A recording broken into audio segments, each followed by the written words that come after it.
جھکے توبہ کرے, شاید اللہ اس کو معاف کر دے تو اپنی مصیبتوں سے وہ نجات حاصل کر لے.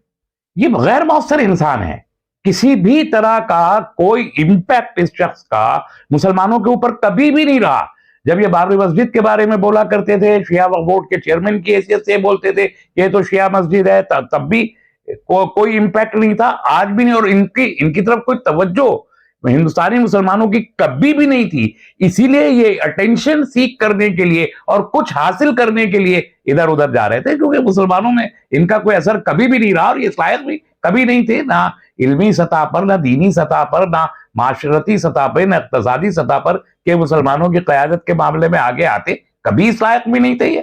تو اسی لیے اٹینشن سیکھ کرنے کے لیے یہ حرکتیں کی انہوں نے, اپنے کپڑے بدلے, اپنا نام بدلا, اپنا دھرم بدلا, سب کچھ کیا.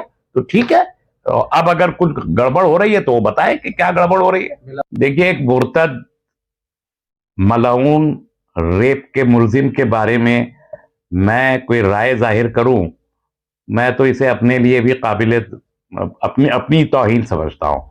سچ یہ ہے کہ نشان عبرت ہے, اور اللہ تعالیٰ اپنی نشانیاں جیتے جی سب کو کھلی آنکھوں سے دکھا دیتا ہے, اور یہ دکھائی دے رہے ہیں کہ جو چاند پہ تھوکے گا وہ اس کے اپنے منہ پہ پلٹ کے آئے گا.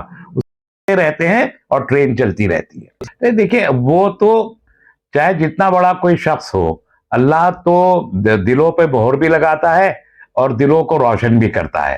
تو انہوں نے جتنے بھی کرائم کیے انہوں نے تو ایک لالچ میں کیا تھا, دنیا داری کے لیے انہوں نے وہ سارے کرائم کیے تھے. اس کا کوئی انعام ان کو مل نہیں پایا ہے ابھی تک. جن انعامات کی وہ توقع کر رہے تھے وہ ان کو ملے نہیں ہیں, تو وہ اپنی جگہ ہے. لیکن آج جو چہرے بدل جاتے ہیں, جو آپ فرما رہے ہیں, تو چہرے تو بدلیں گے.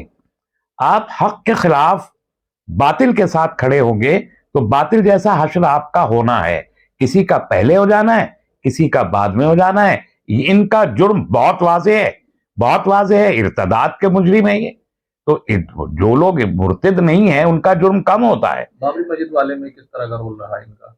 ابھی تو سب کو معلوم ہے. دیکھیے, بابری مسجد, قرآن حکیم کے اوپر حرف گیزی کرنا, حضرت عائشہ رضی اللہ تعالیٰ عنہ جو امت کی ماں ہیں ان کی ہجو میں فلم بنانا اور اس کا پروموشن کروانا, اس کا عذاب نہیں پڑے گا کیا؟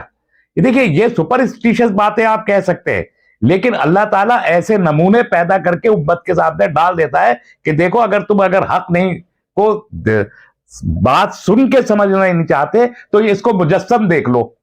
تو مجسم دکھانے کے لیے وسیم رضوی کو نشان عبرت کے طور پر اس وقت وہ ہمارے سامنے موجود ہے. اسی لیے میں کہہ رہا ہوں کہ ابھی وقت ہے, مہلت ہے وسیم رضوی کے لیے بھی, اور اس جیسے باقی تمام لوگ جو اور وسیم رضوی بننا چاہتے ہیں, پر توڑ رہے ہیں باطل کے ساتھ کھڑے ہو کے, ان کے لیے وقت ہے.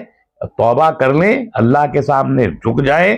وہ تواب الرحیم ہے, وہ غفور الرحیم ہے, بڑے سے بڑے گناہوں کو معاف کرتا ہے. وسیم رضوی کو بھی ہم تو یہی دعا کریں گے کہ اللہ تعالیٰ اسے عقل عطا کرے اور اسے ایمان کی دولت سے سرفراز کرے.